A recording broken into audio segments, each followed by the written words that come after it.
The views and opinions expressed in this podcast are simply that, opinions. All are presumed innocent until proven otherwise in a court of law. Sensitive topics are discussed. Discretion is advised.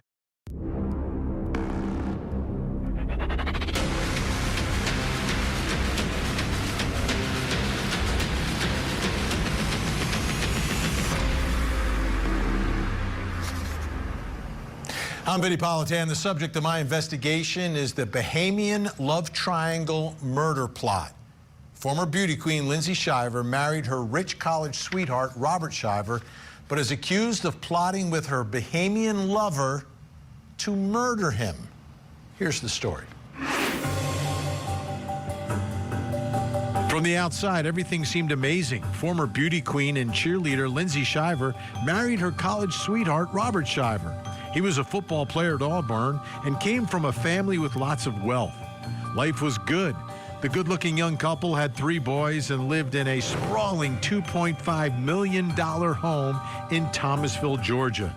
They flew on his family's private jet and had a vacation home in the Bahamas. And that's where this story turns bad. Lindsay allegedly had an affair with a younger man who lived on the islands and worked at Grabber's Bar. Robert found out about it and filed for divorce. Things got nasty, and that's where this story turns really bad. Lindsay, along with her Bahamian boyfriend, are accused of soliciting a hitman to kill Robert. Lindsay is now getting ready for her upcoming trial in the love triangle murder plot in Paradise. Unbelievable story, and what a shame. You've got everything. You've literally got everything. Okay, maybe your marriage doesn't work out, but still, you still have everything until you don't. I want to go through the timeline of this case. Let's bring in Court TV field reporter Cody Thomas, who's been looking at this. This hour, we're going to spend a lot of time walking through the timeline on what happened here, because it's important to know all the communications, police calls, et cetera, that led up to this moment. Let's start with the timeline up until the point that they both file for divorce. Yeah, Vinny, you touched on it there. This is a family that seemingly had it all. You have the football star marrying the pageant queen. They both get together and settle in southern Georgia, but clearly things were not as they seemed as their marriage started to get angry and bitter. Lindsay Shiver has this new boyfriend, but let's walk through those early months of 2023. So we have constructed this timeline here, and we start on February 18th, where Lindsay Shiver takes a weekend solo trip without her family. 2 days later, February 20th, Robert called 911, afraid that Lindsay was trying to set him up with the police. And Vinny, let's take a listen to a bit of that 911 call right now. So, my wife just got back from out of town, and I believe that we are heading down the road of getting divorced. She just cut my cell phone off from Verizon. She called Verizon and had my cell phone disconnected, so I'm calling on my mother's phone at the Verizon store, because the only way I can get it back active is if she releases it. Mm-hmm. So I have to go over to our home. And with the way that she is behaving, I feel like she might try and call the police to try to set me up as soon as I get there. And I wanted to try to get out in front of it, because I'm not a risk of, doing anything crazy. I'm just trying to go to my house, and if I need to pack my stuff and leave, I can pack my stuff and leave. So, Vinny, some bitter behavior there. Clearly this marriage was not going down the most ideal path, with one spouse thinking that the other spouse is trying to, quote, set them up. Yeah, this is really bizarre behavior. At what point do they end up filing for divorce? They end up filing for divorce, Vinny, in April, moving forward past February when he calls 911. They filed for divorce, both one on April 5th, that's Robert, then on April 6th, that's when Lindsay actually files for divorce. So 2 months after this call that we just listened to. All right, Cody's going to be with us a whole hour. That brings us to the first question. in our investigation tonight, and it's probably the most important question to get to the bottom of why this is all happening. What went wrong in their relationship? And we put that question over this photo, which if you saw that photo online, you'd be like, wow, what an amazing family they look like. Here to help answer that question is host of the 13th Juror Podcast and Crime Junkie Jury, Brandy Churchwell is with us. Brandy, great to see you tonight. Thanks so much for joining us. You know, you look at the photos, right? And you see the picture, good-looking couple, beautiful children, sprawling mansion, private jets. Everything is taken care of, but you get behind closed doors and things just aren't right. What do you think went wrong here in this relationship? Yeah, I mean, you hit the nail on the head. You're looking at this and it's a picture perfect, Instagram ready family. But then when you start looking at all of the allegations, it's just, it's not at all what, the public perception was. I think for it to have gotten to the point that it did, there's so many allegations that they have towards each other. Lindsay is accusing Robert of physical, mental, and emotional abuse. Robert is accusing Lindsay of infidelity, multiple affairs. And while it looks like they have this great marriage, it seems like behind the scenes, things were deteriorating for a long time. So I think that by the time they actually got to the point where they're filing for divorce, they're living under the same roof still, but they're living essentially separate lives. And you have these 911 calls being made over various disputes. And you heard in the clip you just played, she had his cell phone cut off, and he thinks, she's going to set him up with police. This is toxic behavior, and I think it created a cycle of resentment and escalating tension, and it just kind of snowballed. So I don't think there was one moment where things went wrong. I think this was years of unresolved conflict that finally boiled over. Also joining us right now, news director for WTVY in Dothan, Alabama. Ken Curtis is back with us. Ken, great to see you. What are your thoughts here about the relationship? What went so south here in this relationship? Well, it's hard to say, but we know something went very south from all indications. When they were in college, this couple was very happy. They had children.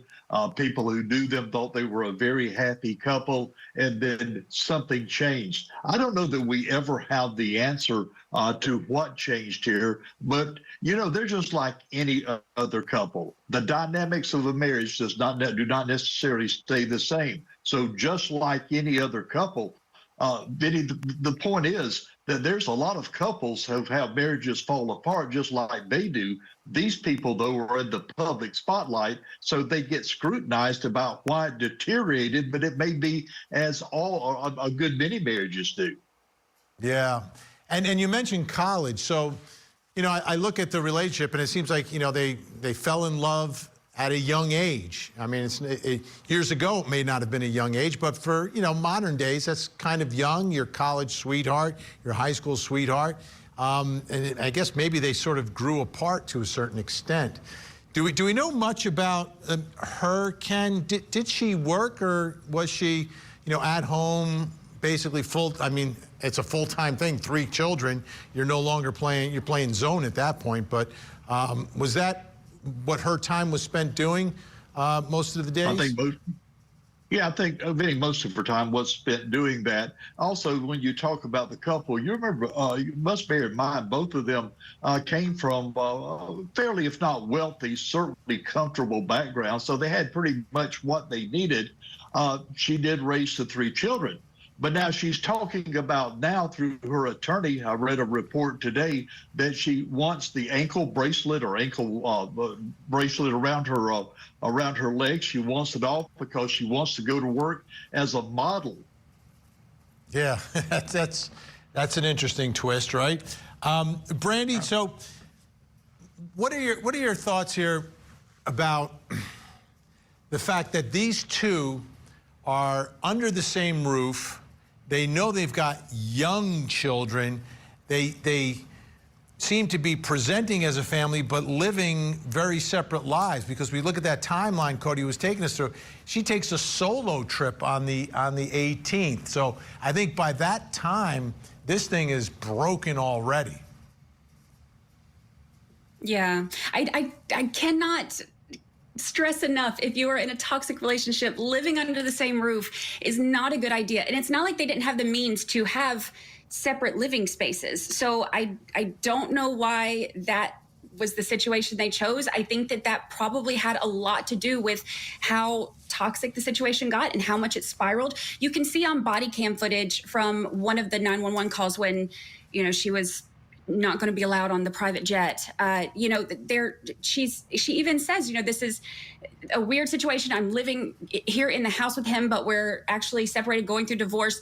And she said, I think her words were something like, it's a living hell or something like that. But it's such a toxic situation. And I hate that the kids would have had to witness any of that, because there are allegations in some of the paperwork where she says that, some of these fights got really out of hand in front of the children.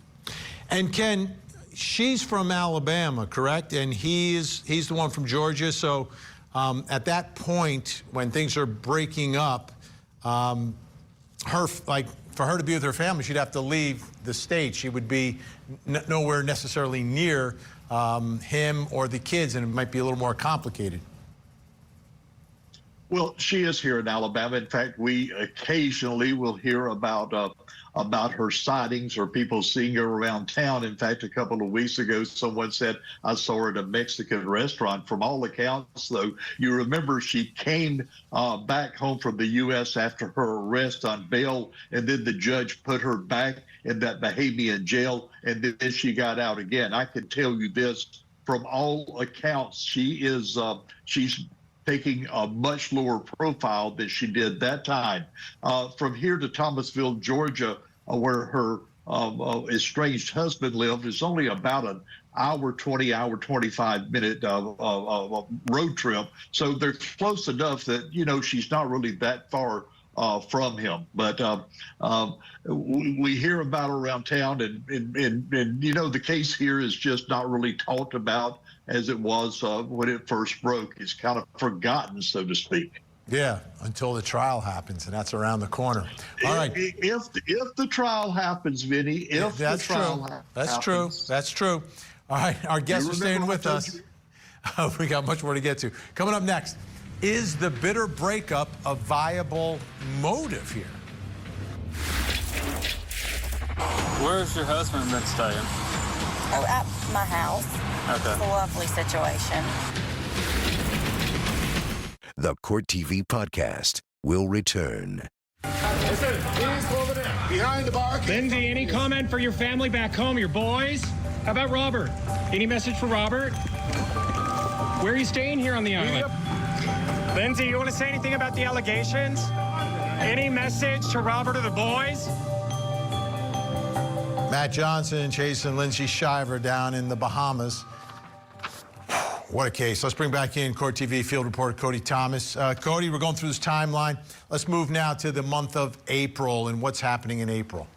Well, Vinny, to keep it frank, that's when both Robert and Lindsay Shiver filed for divorce from each other. Now, in his filing, Robert claimed adulterous behavior. In her filing, Lindsay claimed that Robert had become physically and mentally aggressive. So again, very angry, very acrimonious divorce going on here. But let's walk through that timeline where we left off, Vinny. We're going to begin now at the last week of March in 2023. Now, the Shiver family takes a vacation, a family vacation to the Bahamas. April 5th, Robert files for divorce. April 6th, Lindsay files for divorce. Almost a week later, April 12th, Robert calls 911 about a strange package. Then by the end of the month, April 30th, Robert, his mother, and Lindsay call 911 during a custody exchange. Now, Vinny, let's take a look at body cam from that day once police arrive after those 911 calls. Lindsay Shiver? Yeah. Okay. My in-laws are in the parking lot right there in the white Lexus. Yeah. I've tried to call them. This is my attorney on the phone. And have not been able to get a hold of them.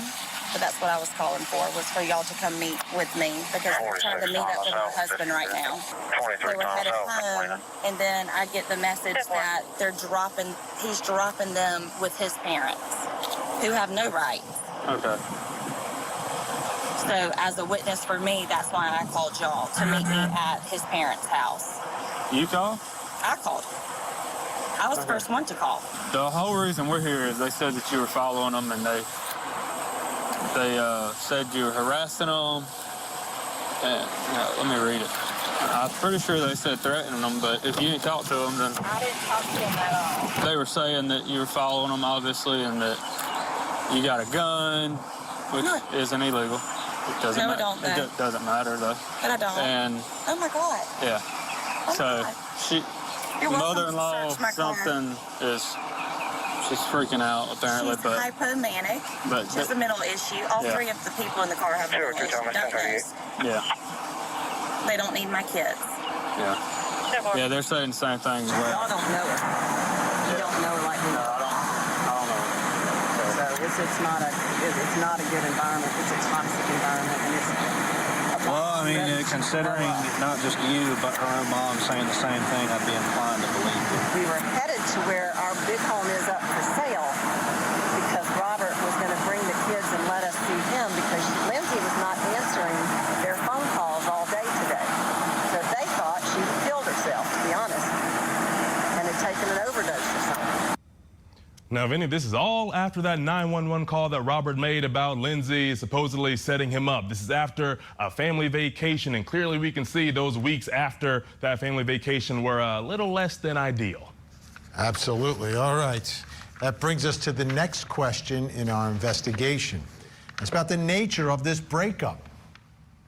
Is the bitter breakup a viable motive to try to hire a hitman to take out your husband? Here to help us with our investigation, criminal defense attorney, former federal prosecutor Tim Jansen, and still with us, news director from WTVY in Dothan, Alabama, Ken Curtis.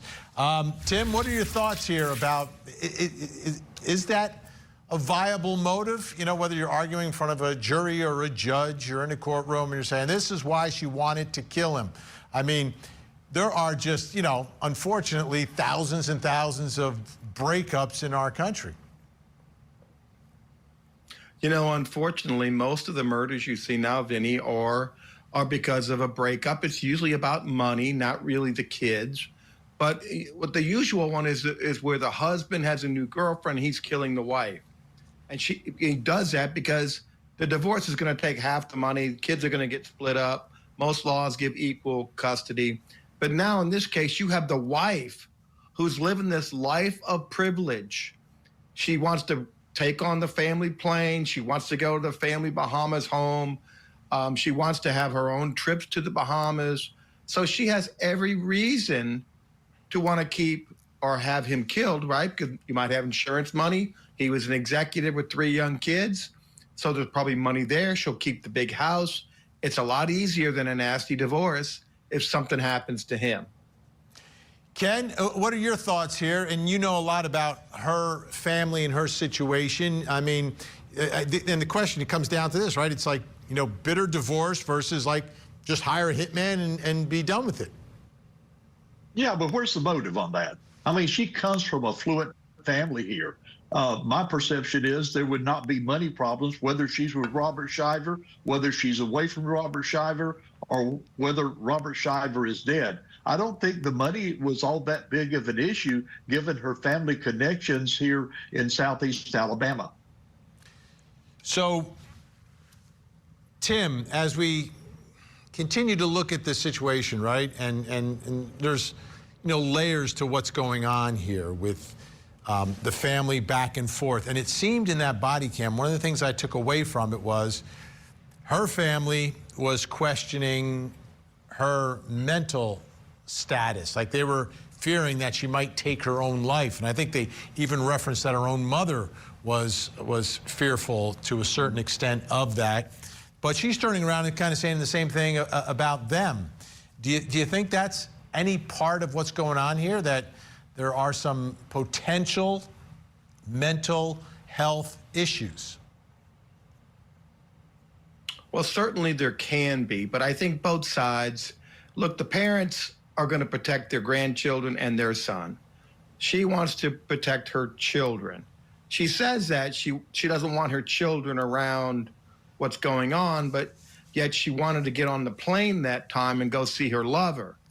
So, and we really don't know the motive financially, because I'm sure the prosecutors are going to find out if he had an insurance policy.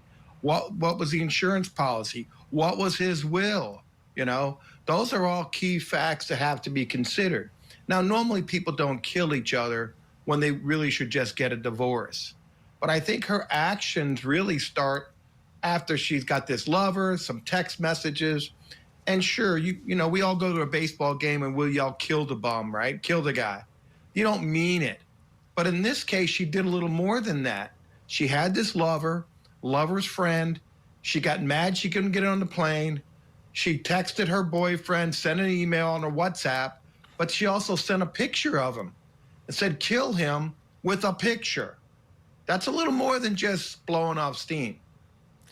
Ken, was there any, or is there any discussion about potential mental health issues here? That she may have been suffering some sort of a mental breakdown?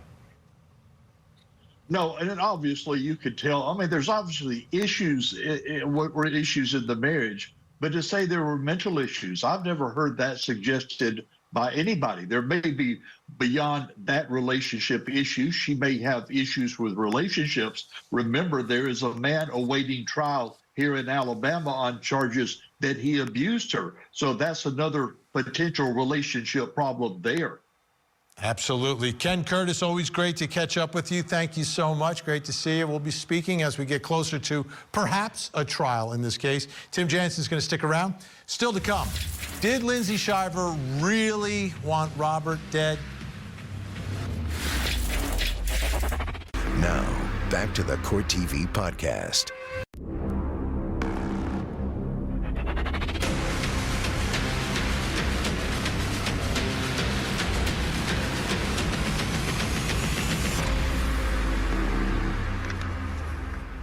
I'm Vinnie Politan. We continue our investigation of the Bahamian love triangle murder plot. Robert and Lindsay Shiver had a big house, 3 beautiful children, and a life of luxury.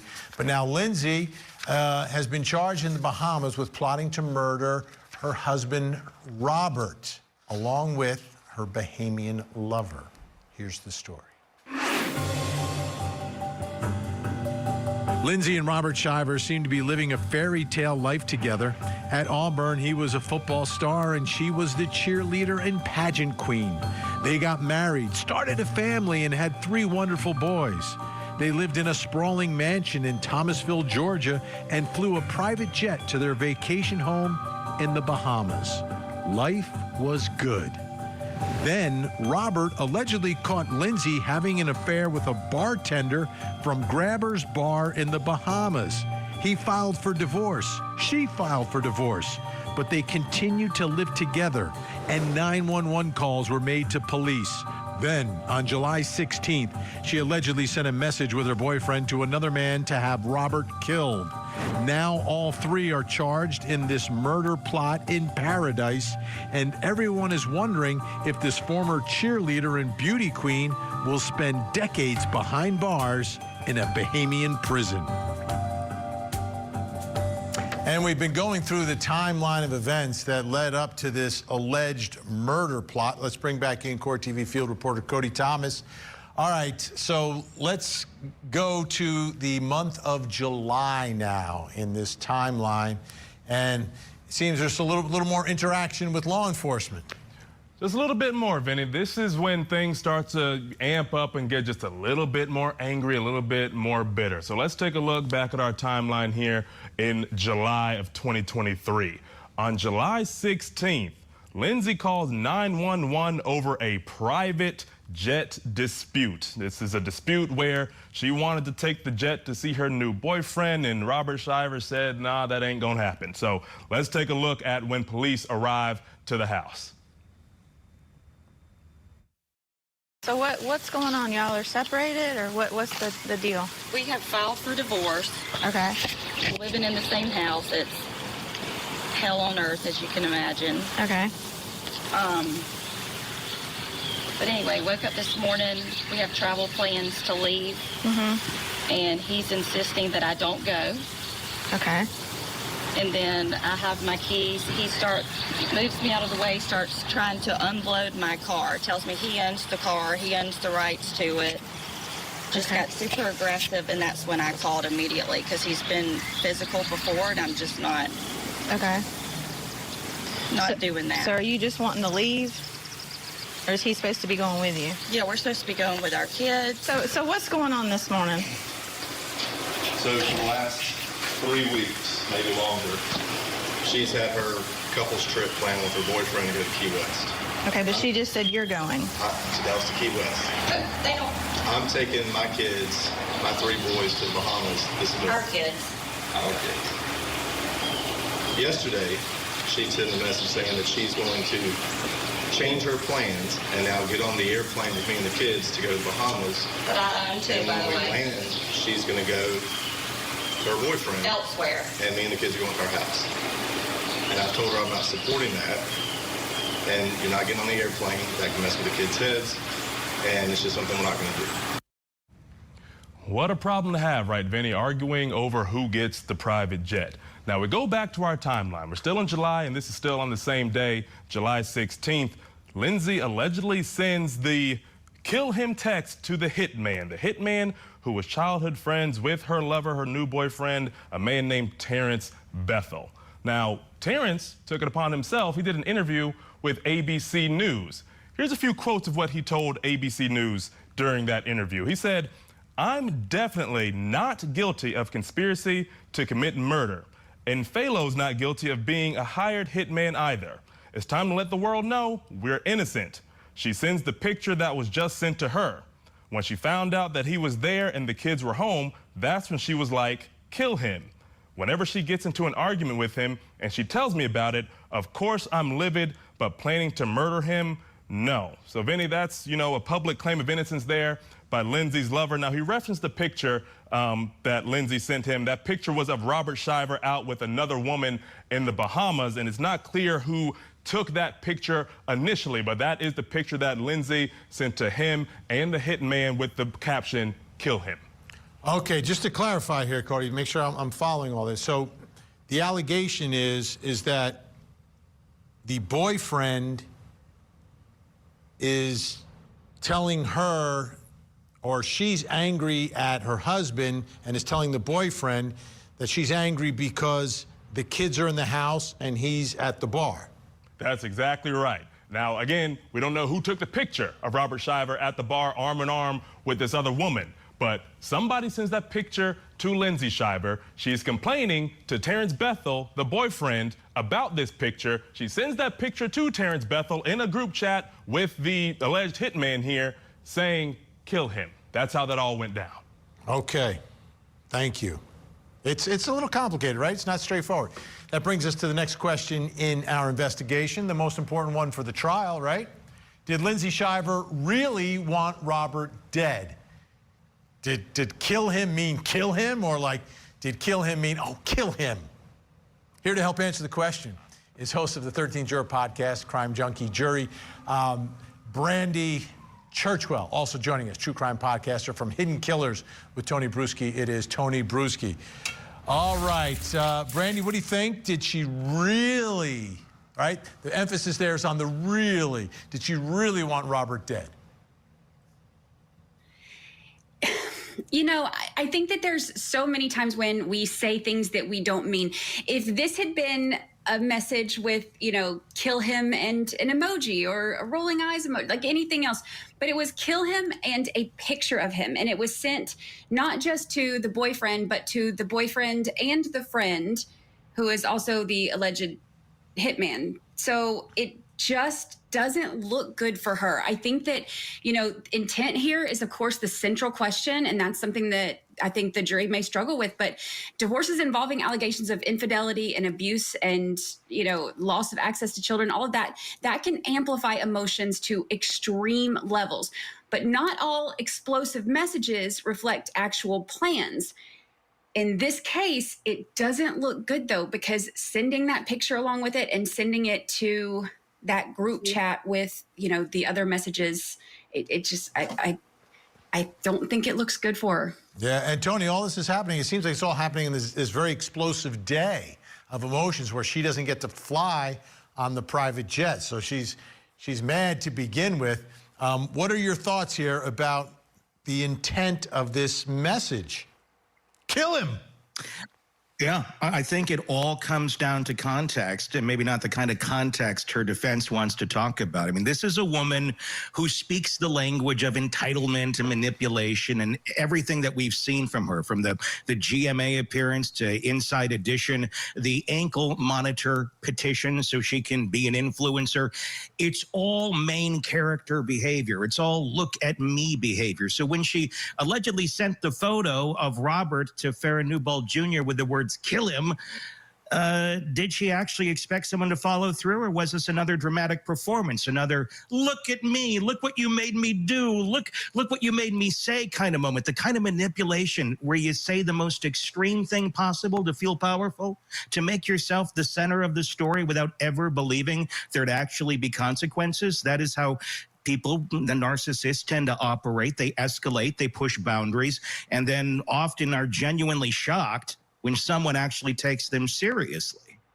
Now, one part that I've never heard in this whole story, Brandy, and I don't know if you have any information about it, regarding, like, hitmen generally get paid.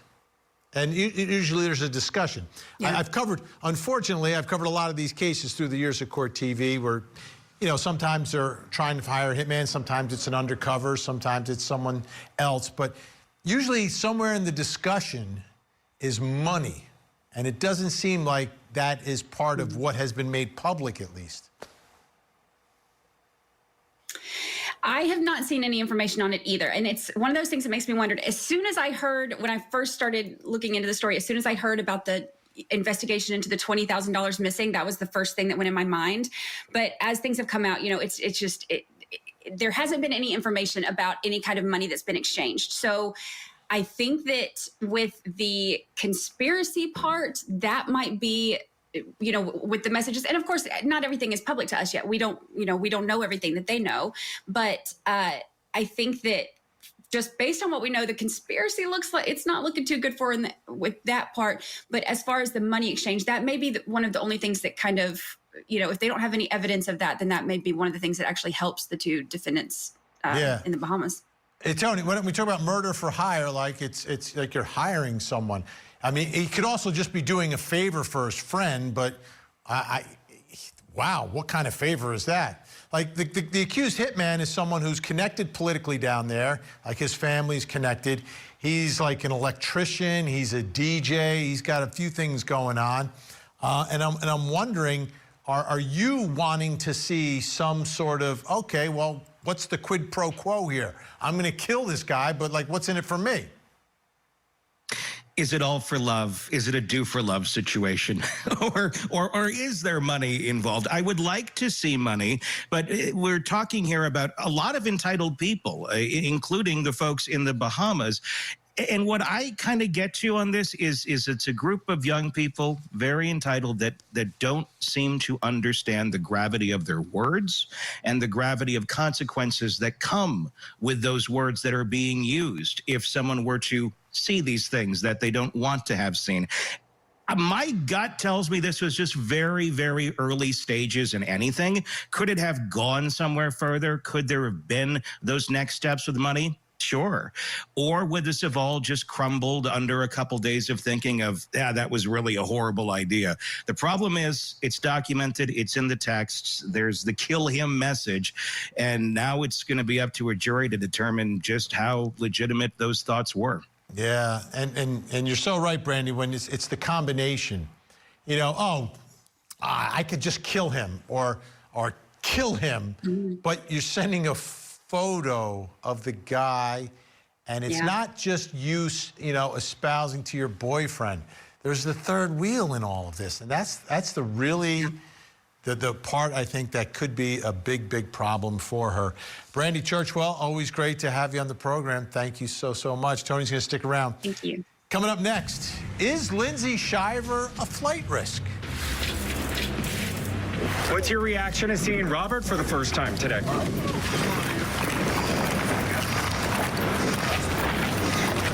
Watching where you're going. This is the Court TV Podcast. Lindsay, your reaction to going home. Your message for the boys. Mr. Wells, what's your reaction? None at this time. Do you have any comment? Do you still love Lindsay? What were you guys saying in court today? Would you ever want to hurt Robert, or is this all just accusations with no... Do you have any comment? Matt Johnson in relentless pursuit of the story down in the Bahamas. Of course, we're talking about Lindsay Shiver and her alleged murder for hire plot of her husband, Robert. It was foiled. It never happened, so Robert can actually testify in the case. Let's bring back in Court TV field reporter Cody Thomas. And Cody, we've had some more recent developments in the story involving the ankle monitor that Lindsay Shiver has to wear as a condition of being released. Apparently, she doesn't like it. Well, that's exactly right, Vinny. She's had it on for 2 years, and naturally, she wants to take it off, so much so that she's now petitioned a Bahamian judge to have it taken off. Now, we have this photo obtained by the Daily Mail showing the ankle monitor around her ankle, standard ankle monitor that we've seen on plenty of people, celebrities who have you in your real life maybe, but just a regular ankle monitor from the Daily Mail. But here are the reasons that she wants to take this ankle monitor off. She says it causes, quote, painful bruises, sores, it disrupts her sleep, and it traumatizes her kids. She also claims to have had multiple job offers, including modeling and influencer work, but she says she can't do them with the monitor attached. Now, this is all according to her petition to the judge. Now, she currently lives on a ranch with her parents in Alabama, but she wants to return to Georgia to spend more time with her kids. She also says working modeling jobs will help her pay for her legal fees. Now, she also says this is the kicker here, Vinny. She says she can't go to the beach because the device will naturally get wet. But, Vinny, her arguments will be heard in person on December 8th, 2025, in person in front of a Bahamian judge. So we'll see if she gets granted to get that ankle monitor taken off. Okay. I wonder if she bathes. Right? That's a good question to have. You're worried about getting water on the beach. Yeah, whatever you do when you put in the shower, that's what you got to put it on when you go to the beach. I know it's not exactly what you want, but it is what it is. All right, Cody, thanks so much. Now, the reason you wear that is because to ensure that you show up in court. Now, she's due in court in the Bahamas, but she's staying here in the States in Alabama. So if she wants it taken off, it brings us to the next question in our investigation. Is Lindsay Shiver a flight risk? Do you need the monitor, or is she going to show up no matter what? Do you really need to know where she is all the time? Here to help answer our question with us, joining us, criminal defense attorney, former district attorney Matthew Mangino, and still with us, true crime podcaster from Hidden Killers with Tony Bruschi. It's Tony Bruschi. All right, Matthew Mangino, what are your thoughts here? Do you think she's an actual flight risk at this point? I don't think she's a flight risk. In fact, I think she loves the attention. She's not going to take off and go hide away somewhere and be out of the public eye. She wants to be in the public eye. She wants to be an influencer. So I don't see her as being a threat to flee. I think she relishes this spotlight. There may have been a time in the past where being accused of wanting to kill your husband would be a killer for a career or a dead end. Now it makes you an influencer, or at least someone who thinks they can be one. So she's been brought back because she took the monitor off once. She didn't take off then. I think she wants to go to trial. I think she wants to challenge these charges. She's looking for a not guilty verdict, and this is going to launch her as a model and an influencer. Tony, I think she's only a flight risk if you give her a private jet. Then she's definitely a flight risk. But I don't think she has access to it anymore. Speaking of Lindsay's with ankle monitors, Lindsay Lohan had one for a while, and she was taking pictures, and it looked fine. You got to embrace it. Maybe bedazzle it or something. Exactly. Improvise a little bit here. Get creative.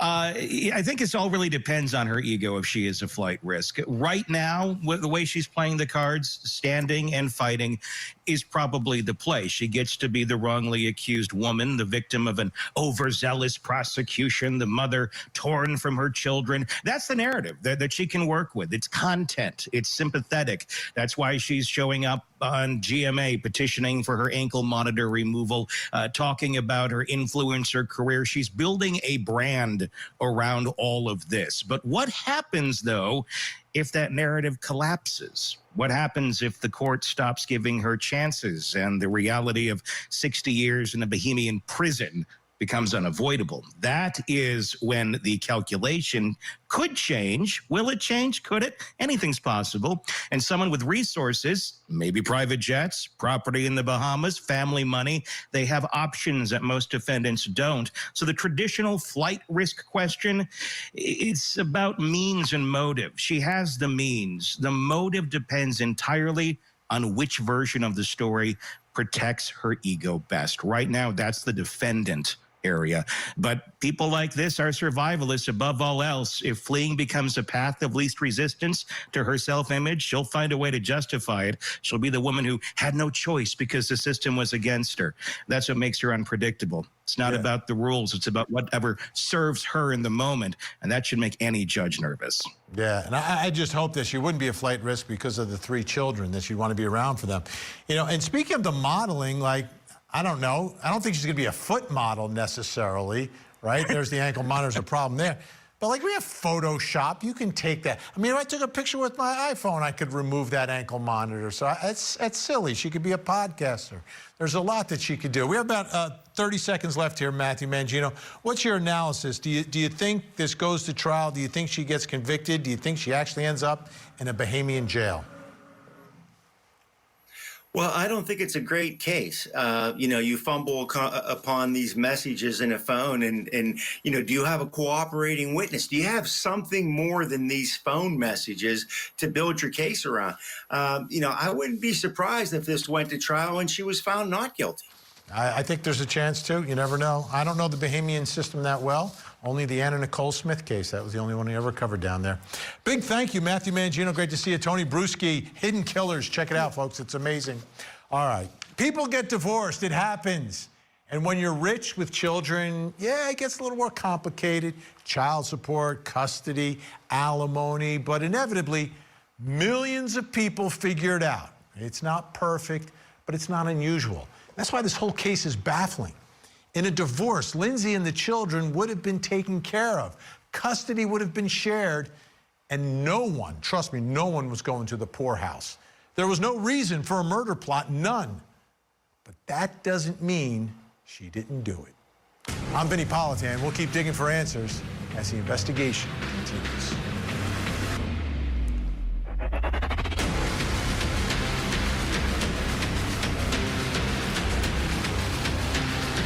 There you have it. If you want to see more in-depth reporting on the latest true crime stories, you can see me every weeknight, 8 p.m. Eastern on Closing Arguments. Thank you so much for downloading. And as always, please don't forget to hug the kids. This podcast is a production of Court TV. Go to CourtTV.com for more content, trials on demand, and to find out how to watch Court TV in your area.